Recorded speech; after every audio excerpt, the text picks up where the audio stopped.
आज इजराइल पर हिजबुल्लाह ने अब तक का सबसे बड़ा अटैक किया है और इजराइल के प्रधानमंत्री बेंजामिन नेतन्याहू की हत्या की कोशिश की गई है।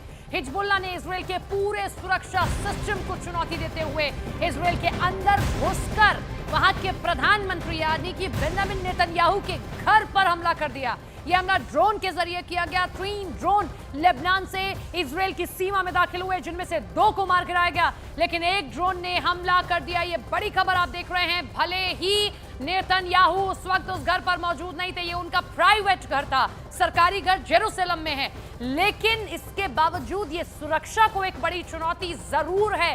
इजराइल की आईडीएफ सबसे बड़ी सुरक्षा वाली पुलिस मानी जाती है, लेकिन बावजूद इसके ये सेंधमारी हुई है क्योंकि अभी तक भी इजराइल ड्रोन की काट नहीं ढूंढ पाया है।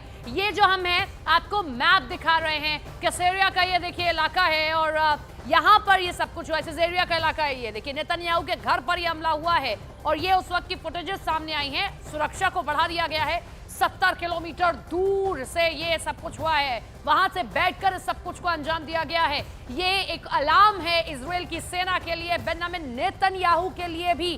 कई बार कई मर्तबा हम लोगों ने ऐसे वॉर्स में एक्शंस देखे हैं जिसमें टारगेट किया जाता है मेन व्यक्ति को। ये चुनौती देने के लिए, ये दिखाने के लिए, डराने के लिए कि हम घर में घुसकर भी किस तरीके से हमला कर चुकते हैं। आप देखिए कि हिजबुल्लाह ने यह हमला किया है। पहले हिजबुल्लाह का चीफ याह्या सिनवार मारा जाता है और उसके बाद हिजबुल्लाह बौखलाया हुआ है। आयरन डोम सिस्टम जो है इजराइल का, वो इस तरीके से काम करता है कि अगर कोई भी मिसाइल ऊपर से आएगी तो इजराइल उसको रोकने में सक्षम है, लेकिन यहाँ जो ड्रोन्स आ रहे हैं उनको रोकने में इजराइल की सेना, इजराइल का सिस्टम सुरक्षा का सक्षम नहीं हो पा रहा है। अरुण हमारे साथ हमारे सहयोगी लाइव जुड़ रहे हैं एक्सक्लूसिवली नेतन्याहू के घर से। ये बड़ी कवरेज आप देख रहे हैं। अरुण, फिलहाल की स्थिति आप बताइए, सबसे सही सटीक स्थिति आप ही को मालूम होगी, ग्राउंड पर आप है। देखिए सपना, सबसे पहले तो मैं आपको तस्वीर दिखाता हूं। सिजेरिया इलाका है, बहुत ही हाई प्रोफाइल इलाका है। नेतन्याहू का ये प्राइवेट हॉलीडे होम है जहां पर वो अक्सर आते रहते हैं, लेकिन इस वक्त तस्वीरें मैं दिखाऊं, देखिए पुलिस के लोग यहां पर हैं और यहां के आगे जाने की इजाजत, अनुमति नहीं है। लेकिन अगर तस्वीरें दिखाएं राकेश नेगी जी, जो पर्दे लगे हुए हैं, एक ब्लैक कार है पुलिस की, उसके ठीक सामने पर्दे हैं, उसके पहले बैरिकेड है। अगर वो देखेंगे बैरिकेड पहले दिखाइए नेगी जी, पहले बैरिकेड है। ये नेतन्याहू के घर के लिए बैरिकेड लगाया गया क्योंकि उनके घर की सुरक्षा पहले से ही बहुत चाक चौबंद थी। उसके आगे पुलिस की गाड़ियां हैं और उसके आगे आप पर्दे देखेंगे, जो पर्दे लगाए हैं, ढका गया है पूरा उनका घर नेतन्याहू का। उसकी वजह यह है कि ड्रोन उनके घर की दहलीज तक पहुंच गया है। ये जो ड्रोन था सपना, दर्शकों को बताना जरूरी है कि इजरायली डिफेंस फोर्सेस कह रहे हैं कि 100 मीटर दूर उनके घर के मेन घर से 100 मीटर दूर फटा है, लेकिन वो उनके घर की चारदीवारी के अंदर है। इस तरह की खबर मिल रही, जो यहाँ के लोकल लोग हैं वो मुझे बता रहे हैं। इसकी पुष्टि होना अभी बाकी है और क्या इजरायली डिफेंस फोर्सेस कहती हैं हम उसको ही मानेंगे, लेकिन जो यहाँ के लोग हैं वो ये कह रहे हैं कि जो ड्रोन फटा है वो उनका घर, चूंकि बहुत बड़ा इस इलाके में फार्म हाउस जैसे होते हैं हमारे यहाँ, वैसे बड़े बड़े फार्म हाउस हैं और प्रधानमंत्री घर है तो जाहिर सी बात है बड़ा घर है, तो वो मेन बिल्डिंग को हिट नहीं कर पाया ड्रोन, लेकिन उनके घर की दहलीज तक यानी उनके चारदीवारी के अंदर जाके एक्सक्लूसिवली ये तस्वीरें आपको दिखा रहा हूं। ये भारत के दर्शकों को किसी और चैनल पे देखने को नहीं मिल रहा है। तस्वीरें देखिए, सबसे पहले मैं आपको तस्वीरें दिखा रहा हूं। देखिए पुलिसकर्मी है यहाँ पर, पुलिस वाले हैं, काफी संख्या में पुलिसकर्मी यहाँ पर हैं और अगर आप उनको देखिए तो यहाँ के बाद मूवमेंट अलाउड नहीं है मीडिया की। लेकिन इसके बाद अगर राकेश नेगी आगे पैन करते हैं और आगे जरा दिखाइए, वो जो बैरिकेड लगे हुए हैं वो देखिए, वो प्रधानमंत्री के जो प्राइवेट घर है, हॉलीडे होम है, उसका बैरिकेड है। उसके आगे कोई नहीं जाता, सिर्फ उनकी गाड़ियां जाती हैं। उसके बाद अगर आप देखिए तो वहां पर एक ब्लैक कलर की कार दिख रही है, एसयूवी, वो पुलिस की कार। उसके बाद अगर आप देखेंगे तो पर्दे लगे हुए हैं। जैसे ही हमला हुआ उसके तुरंत बाद इजरायली डिफेंस फोर्स और खुफिया एजेंसी, जांच एजेंसी के लोग आए और पर्दा लगा करके अंदर जांच चल रही है। यानी वो जो घर देख रहे हैं आप, वो नेतन्याहू का घर है, इजरायली डिफेंस फोर्सेज वहां पर मौजूद हैं। तो ये जो घर देख रहे हैं जो दर्शक हैं उनके लिए मैं बता दूं, लेकिन कुछ आई विटनेस उस समय थे यहाँ पर जो अभी भी मौजूद हैं यहाँ पर, जिन्होंने पूरी घटना को देखा है। वैसे ही एक आई विटनेस देखिए यहाँ पर हैं, अपने 2 डॉग्स के साथ हैं। जरा दिखाइए फुल फ्रेम में तस्वीर ये देखिए। Can you tell me what happened and what you saw? It's more what I heard at 8 o'clock this morning. Thereabouts, a few minutes before, there was an enormous explosion. I live 300 meters from here. Yeah. And the dogs, here we have, they suddenly disappeared. They were very, very frightened. And there were no sirens. There were no sirens. सपना, there were no sirens, जो हम पहले से कह रहे हैं कि siren बजे ही नहीं.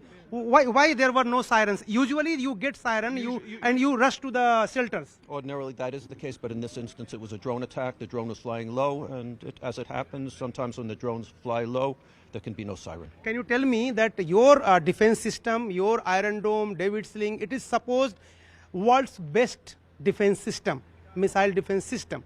But like a case you witnessed today morning, like a case happens here, what do you think about your defense system and what do you want to say? Because this is Prime Minister's house and to very near it exploded. Our defense system is the best in the world. That I can say for a fact. In Yes. terms of what this war is new to us. The use of drones, the extensive use of drones, is also somewhat new. And again, I've lived here for many, many years and been through many, many wars. And in each instance, there is a new challenge with which we must cope. And in this instance, we have a new challenge here, and we'll deal with it. Drone is becoming new challenge for you because you hit missiles, you hit rocket, you destroy missile, destroy rocket in the sky only. But drones are permanent cause of concern for you people, because one drone hit some days ago to Vinyamina military base, killed 4 Israeli Defense Forces personals. One hit that area near to Tel Aviv, 12 kilometers away to Tel Aviv, and hit an old age home. And now the third drone to the Prime Minister's house periphery. It's not serious, do you think? Everything here is serious. It's a very, very serious war, and we're going to have to end this war on our terms. We're going to have to put an end to Hamas. We're going to have to put an end to Hezbollah. We're going to have to put an end to the Houthis. And if the world doesn't join us, we're going to have to do it on our own. On your own. So are you signaling towards the US? What you are trying to say? I'm not. Who am I to signal? I'm not a member of the Israeli Knesset, the Israeli Parliament. Yes. I'm just an ordinary citizen. Yeah. But certainly, we do need the help of the United States. I think it's forthcoming. They've sent some systems to deal with ballistic missiles that we expect to be fired at us following a Israeli retaliation, and we will deal with this. In the meantime. What more you can tell about this explosion? How it happened? Why then people rushed? What they do usually? Usually, well, if there's a siren, ordinarily people are expected to go to their shelters in their houses. Mm-hmm. In this instance, there was no siren, so there was no possibility. There was an explosion, and that was that. And then what happened after the explosion? Explosion. There was smoke, and then the security forces and the intelligence agencies, the investigating agencies. क्या आप ये पूछ सकते हैं कि इतने बड़े हमले के बाद अपने प्रधानमंत्री पर, अपनी आईडीएफ पर भरोसा है और कभी भी इजराइल को छोड़कर नहीं जाएंगे, कभी सिक्योर प्लेस जाने की कोशिश नहीं करेंगे? You tell me, you live here, Yes, I do. and you will remain living here after these attacks. Of course. No fear, No fear whatsoever. no sense of insecurity. Sense of insecurity, none. Concern, always. I have 2 sons who are in the Israeli Army Reserves in the north, and of course it's a matter of concern constantly. On the other hand, these are our homes. We live here, and we're not going anywhere. We will live here. We are not going anywhere. यहीं रहेंगे, कहीं नहीं जाएंगे. Israeli प्रधानमंत्री ने जब Yahya Sinwar को मारने के बाद कहा था जंग खत्म नहीं हुई है, काम खत्म नहीं हुआ है, काम जारी है, उसी तरह ये कह रहे हैं कि कंसर्न है, चिंता है. 2 बेटे उनके रिजर्व हैं. यहाँ पर मैं बताऊं सपना आपको, हर आदमी को मिलिट्री की ट्रेनिंग लेनी पड़ती है और कई लोग रिजर्व होते हैं. आप यहाँ पर सड़कों पर, मॉल में, चौराहों पर देखेंगे कि लोग गन लेकर के और हाफ पैंट पहन के, टी शर्ट पहन के घूम रहे हैं. तो कई बार मन में सवाल आता है कि ये कौन लोग हैं, इतनी बड़ी बड़ी गन AK-47 ले घूम रहे हैं. तब पता चला पूछने पर कि ये रिजर्व में हैं, ये मिलिट्री की ट्रेनिंग लिए हुए लोग हैं और जैसे ही एसएमएस आएगा, इनको कॉल मिलेगी, वो तुरंत उस इलाके में पहुंच जाएंगे जहां उनकी जरूरत है. एक बार फिर तस्वीरें मैं आपको दर्शकों के लिए सपना दिखाता देता हूं. देखिए यहाँ पर जांच चल रही है, अभी भी जांच चल रही है. यहाँ पर देखिए आप, जो पुलिसकर्मी है, जांच एजेंसी के लोग हैं, सिक्योरिटी फोर्स के लोग हैं, पूरे इलाके को उन्होंने घेरेबंदी कर रखी है. किसी को अंदर जाने की इजाजत नहीं है. आसमान जमीन हर जगह से निगरानी की जा रही है. प्रधानमंत्री, उनकी पत्नी, कोई उनके परिवार का नहीं था, फिर भी प्रधानमंत्री की दहलीज तक ड्रोन का पहुंच जाना चिंता और चुनौती का विषय जरूर है. Arun, thank you so much इस रिपोर्टिंग के लिए और हमें वहां की तस्वीर से और वहां की खबर से रूबरू कराने के लिए. आप अपना बहुत ध्यान रखिएगा और ध्यान रखते हुए ये रिपोर्टिंग करते रहिएगा और ये एक्सक्लूसिव तस्वीरें हम तक पहुंचाते रहिएगा. अब आपको वो वीडियो दिखाते हैं जिसमें हेलीकॉप्टर हवा में उड़ रहे हैं और पीछे से एक ड्रोन आता है जो इजरायली हेलीकॉप्टर के बगल से गुजर जाता है, लेकिन इजरायली हेलीकॉप्टर को यह पता भी नहीं चलता है. यानी सिर्फ इजराइल के डिफेंस सिस्टम ही नहीं बल्कि इजरायली सेना, इजरायली डिफेंस फोर्सेस भी सभी यहां पर नाकाम साबित हुए हैं। बगल से दुश्मन का हेलीकॉप्टर गुजर रहा है, देख लीजिए आप, और वहीं से इजराइल का हेलीकॉप्टर भी गुजर रहा है, लेकिन कानों कान खबर नहीं लगी है। हम इसे जरूर कहेंगे कि ये इजरायली डिफेंस फोर्स की एक चूक जरूर है, इजरायली एयरफोर्स की एक चूक जरूर है कि आपके बगल से दुश्मन का हेलीकॉप्टर जा रहा है, ड्रोन के जरिए हमला हो जा रहा है और आपको इसकी भनक नहीं लग रही है।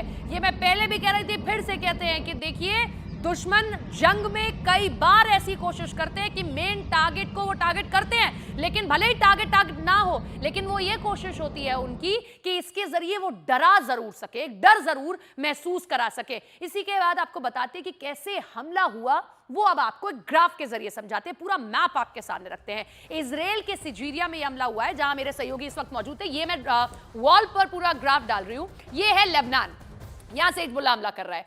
70 किलोमीटर की दूरी है, समझ लीजिए। ऐसे तो बहुत छोटी सी लग रही है, लेकिन बहुत लंबा रास्ता है। 70 किलोमीटर, अमूमन 1 घंटा लग जाता है 70 किलोमीटर पार करने में। ये है इजराइल, और इजराइल में यहां हमला हुआ है। यहां है सिजेरिया, ये जो देख रहे हैं ना आप, यहां पर है। और यहां है जेरूसलम, ये जो मैं पॉइंट आपको बता रही हूं, दिस इज जेरूसलम। ये जेरूसलम ये जगह जहां पर सरकारी आवास है, जहां पर इजराइल के प्रधानमंत्री बेंजामिन नेतन्याहू रहते हैं। ये जो सिजेरिया का इलाका है, ये वो इलाका है जो उनका प्राइवेट घर था। मतलब अगर प्रधानमंत्री नहीं है तो ये उनका घर है, वो यहाँ आ सकते हैं फार्म हाउस की तरह, जो हमारे सहयोगी भी बता रहे थे कि हम फार्म हाउस खरीद लेते हैं, वहां चिल करने के लिए या अपनी छुट्टियों पे जाते हैं। ये वो घर था, लेकिन यहां से हिजबुल्लाह को ये मालूम था। ये दिखाइए जरा कैमरे पर, ये लेबनान का इलाका दिखाइए जरा, ये है। ये यहाँ हिजबुल्लाह को मालूम था कि यहाँ से यहाँ की दूरी कम है, क्योंकि जेरूसलम जाएंगे तो इतना लंबा रास्ता आपको तय करना पड़ेगा, लेकिन यहाँ 70 किलोमीटर ही है और यहाँ पर हमला किया गया है। नहीं लगा निशाना पर तीर, लेकिन ये समझिए